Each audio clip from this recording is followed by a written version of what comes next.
Hi అండి అందరికీ. నేను మీ స్వప్న. సేమియా ఉప్మా కోసం 3 కప్పుల సేమియా ఉప్మా తీసుకున్నాను. 2 టమాటాలు, పల్లీలు, శనగపప్పు, ఆవాలు, జీలకర్ర అండి, ఆనియన్స్, కొత్తిమీర, కరివేపాకు, పచ్చిమిర్చి ఇలా కట్ చేసి పెట్టుకున్నానండి.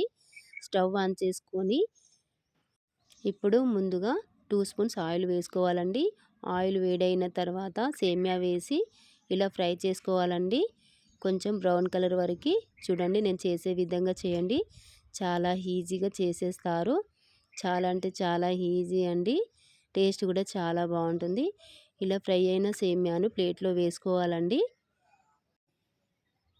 ఇప్పుడు మరొక 2 స్పూన్స్ ఆయిల్ వేసుకోవాలండి. ఆయిల్ వేడైన తర్వాత పల్లీలు, శనగపప్పు, ఆవాలు, జీలకర్ర వేసుకొని ఇలా ఫ్రై చేసుకోవాలండి. చూడండి ఈ విధంగా.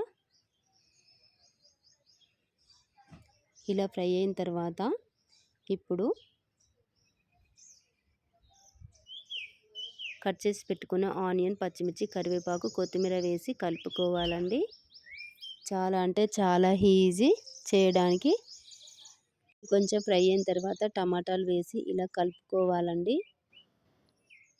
ఇలా చక్కగా ఫ్రై చేసుకోవాలండి. ఇప్పుడు రుచికి సరిపడా సాల్ట్ వేసి కలుపుకోవాలండి. నేను చేసే విధంగా చేస్తే పిల్లలు కూడా ఇష్టంగా తింటారండి. చాలా బాగుంటుంది.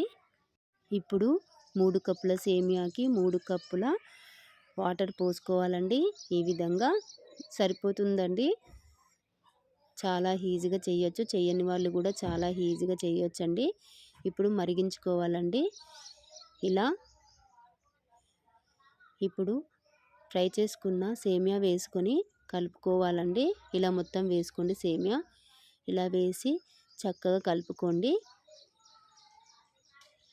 స్టవ్ సిమ్ములో పెట్టి ఇలా చేసుకోండి. అడుగు అంటుకోకుండా చక్కగా ఉడుకుతుంది. చాలా బాగుంటుంది టేస్ట్ కూడా. చూడండి ఇలా మొత్తం కలిపి మూత పెట్టి ఉడికించుకోవాలండి. చాలా ఈజీ అంటే ఈజీ. పిల్లలు కూడా చాలా ఈజీగా చేసేస్తారండి. నేను చేసే విధంగా చేస్తే చూడండి చక్కగా ఉడికిపోయింది. ఇప్పుడు ఒకసారి కలుపుకుందామండి. చూడండి ఎంత పొడి పొడిగా వచ్చేసిందో.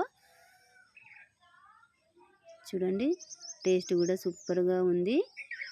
చాలా ఈజీగా సింపుల్గా చేసేయండి మీరు కూడా. చూడండి ఈ విధంగా అండి. చాలా అంటే చాలా బాగుందండి. తిని చెప్తున్నాను. పొడి పొడిగా చాలా బాగుందండి టేస్ట్ అయితే. ఫ్రెండ్స్ ఈ వీడియో మీకు నచ్చితే లైక్, సబ్స్క్రైబ్ చేయండి ప్లీజ్ ఫ్రెండ్స్.